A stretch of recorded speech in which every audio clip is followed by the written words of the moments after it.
From the beginning of time, mankind has been fascinated by the possibility of exploring other worlds. Hollywood certainly shares this obsession. The movies have taken us to other planets, to distant galaxies. They've introduced us to Ewoks, Wookiees, Klingons, Vulcans, and Romulans. Is it possible that we're creating a mythology and that we touch a mythological vein, that the key to Star Trek is not all the wonderful stuff that we talk about, the character interplay and the sci-fi and the action and adventure and all those good things that seem to be on the surface. But somewhere underneath, the chemistry the chemistry and the concept touch upon a mythological need in modern culture. But it isn't James T. Kirk or Luke Skywalker leading these fantastic voyages.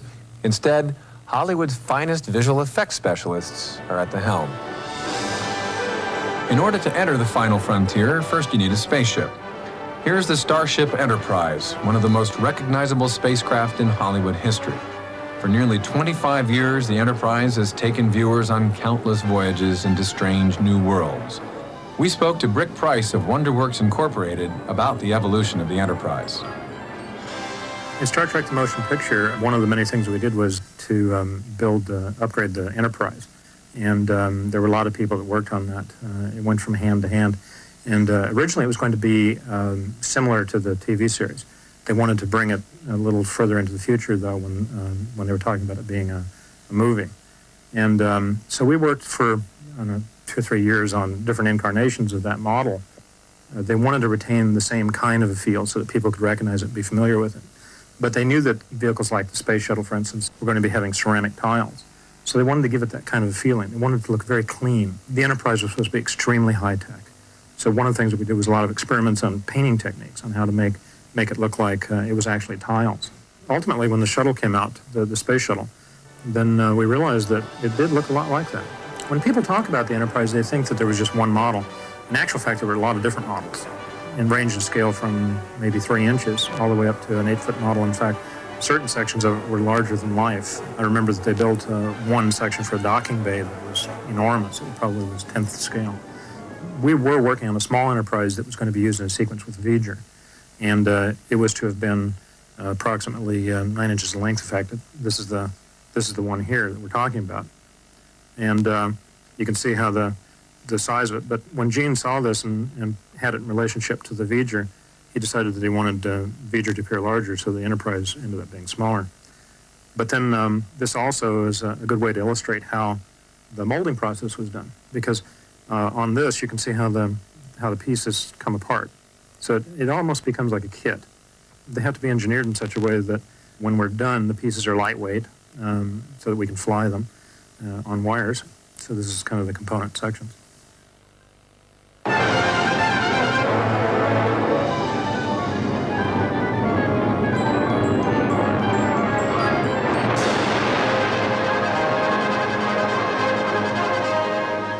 Working on a Star Trek film, there's a whole history that comes with that.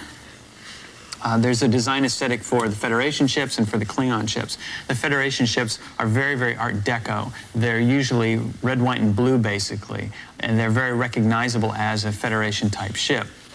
The Klingon ships, on the other hand, are much more angular, they're dirtier, and they're usually kind of a green color. Klingon bird appraiser. She's arming torpedoes. Fire, Mr. Scott. Well, the bird of prey is kind of an interesting story. It was needed for Star Trek III. There were some design indications in the script of what it was supposed to look like. It was obviously bird-like because it was a bird of prey. It was supposed to be a very nasty-looking ship. It was supposed to have certain qualities of the Klingon design aesthetic. Neil Arotis was the art director, and he did a few sketches, and he also described to me, well, it should look like a football player. And he also did a sketch of a bodybuilder in this position with his deltoids popping out in this very aggressive pose. And so he handed over all these things to me and said, you know, see what you can do. So the final design of the bird of prey was a conglomeration of some of the early sketches, this bodybuilder, and a football player. In fact, if you look at the ship, it's got these deltoid muscles on it. It's got shoulder pads, and it actually has a chin guard. I took some of the suggestions literally and put a chin guard on the ship. And I think it was successful in that sense, that it looks Klingon and it looks like it's going to kick some butt. To test what the models and sketches would look like in motion, the visual effects personnel used a camera technique known by insiders as the wank-o-matic. Well, one thing we did on Star Trek VI was, in order to show exactly what the shots looked like, the shot length, the way the ship would enter and exit frame, instead of just using storyboards, just rough two-dimensional sketches, we actually used a rough chroma key process and combined elements to do very, very rough moving storyboards. But they were very, very helpful. We used Ken dolls and Barbie dolls for the crew members on the bridge, and chroma keyed in the appropriate backgrounds. And they look kind of silly, but they actually were very, very helpful in designing the shots for the show. They were also helpful in that we filmed them. When we were done with them, we just set up a monitor and a camera, and we actually put them on film. And then the guys in editorial were able to cut those into the film, which, even though it's a funky, off-the-screen composite, it is better than a sign that says "scene missing." One feature that is standard on all Star Trek spaceships is the transporter room. Beaming up remains a staple of the Star Trek television series and the full-length features. Do you read me, Doctor? In this scene from Star Trek the Motion Picture, the transporter malfunctions, leaving a visiting party in intergalactic limbo. Malfunction. Malfunction. Malfunction. Starfleet, boost your mat again. We need more signal.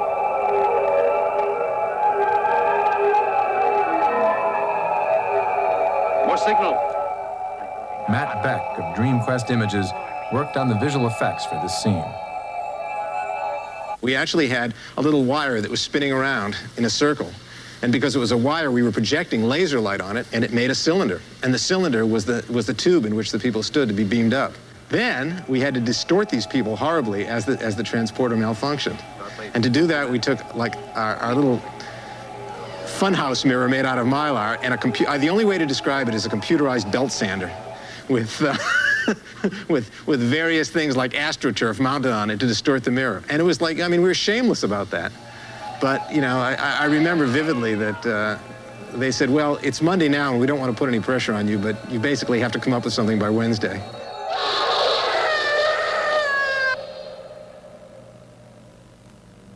Oh, my God. The effect worked extremely well. And we also learned that a bottle of tequila was involved in making this scene possible. We used AstroTurf on Star Trek to create a distortion effect, you know, because the pattern worked great on our little funhouse mirror.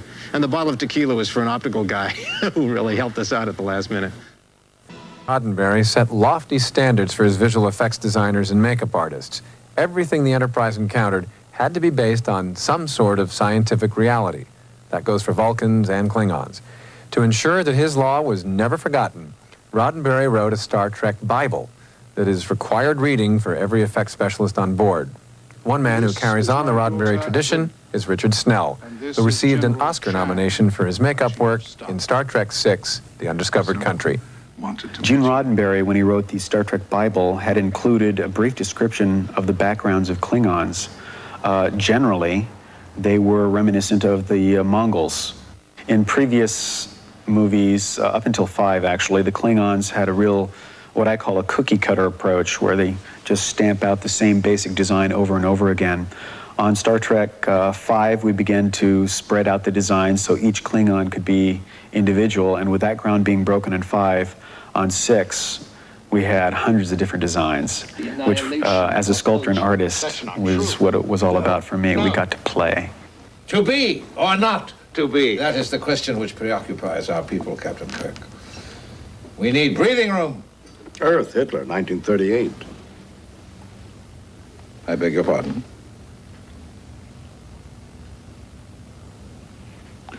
Well... Creating that Klingon look is a very involved process, but with the help of our model, Richard shows us how the Klingon look is accomplished. Well, the process begins by slicking back the actor's hair. This is a prosthetic adhesive. The actual edge of the prosthetic is as thin as a tissue paper. Subsequently, all these prosthetics are used only once. And this is a paint which has pigment put into it, which we call Pax paint. It's basically the same product with water added, thinning it out. The hair goods we use are actually human hair. Each hair is hand-tied into a little lace net, one hair at a time. The lace is glued in, and it virtually disappears. Minor things, such as these eyebrows going on at a certain angle, can really change the face of your makeup design. Go down at this angle, he tends to be perceived as not quite as innocent, almost humorous. But if we take the eyebrows and we put it in an up angle, it's just something we innately as humans see as being more demonic or more evil. For Star Trek VI, we designed over 300 prosthetics that had to be built, cast of hundreds. So we had quite a bit of makeup going on. It was an involved process. In the case of Chris Plummer, he wanted the evil not to be because of the makeup, but because of what was inside, what he was reading internally into the character. And he wanted to look like, unlike, rather, any other Klingon. And I suddenly realized that he didn't want any hair at all. He wanted to be a bald, the first bald Klingon, which caused me great consternation because the whole backside of the head in this area, I had virtually left unsculpted because I knew it was going to be covered by a wig. After that time, I sculpted through the night and molded through the night and didn't go to sleep and got the product out a couple days later, and everyone was happy. And I have to say, in retrospect, it was a very good choice. Chris's choice for that design was right on the money. The eye patch actually has its own story. We knew that the eye patch, we didn't want it to be attached in the normal manner, and we had considered tying it on with a string and knew that the Klingons wouldn't do it this way. Nila Rodas, one of the artistic directors of the movie, decided it'd be a good idea if it were bolted to the skull. Another interesting thing about the design and the attention to detail that we put into our characters, and this is probably never seen on screen, but I know it's there, is the fact that each one of the bolts that bolts the eye patch to Chang's head has a little Klingon emblem, kind of like a Phillips screwdriver, if you will. So, Trekkie fans, look for it. It's a foregone conclusion. None of these people have ever seen an extraterrestrial before.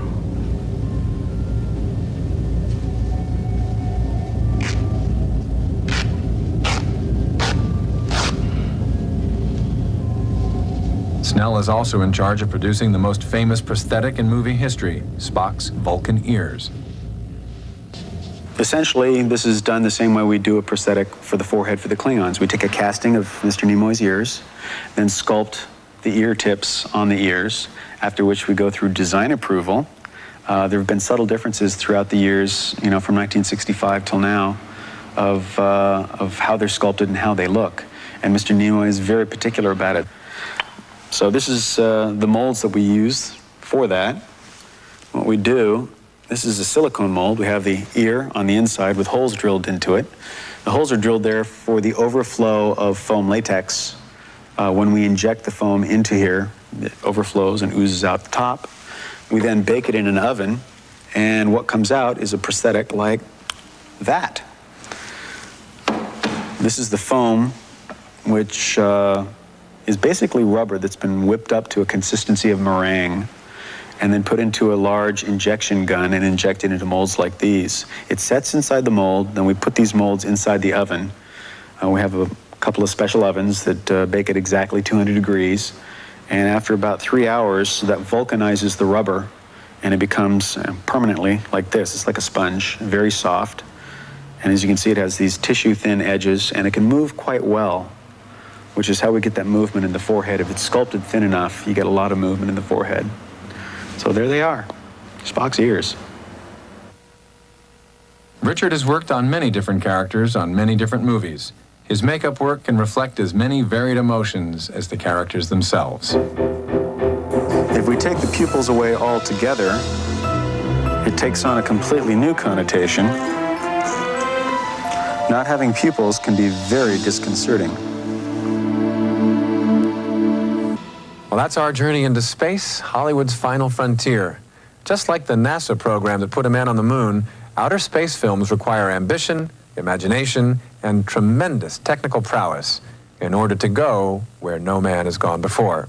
That's a wrap. We'll see you all next time on Hollywood Stuntmakers.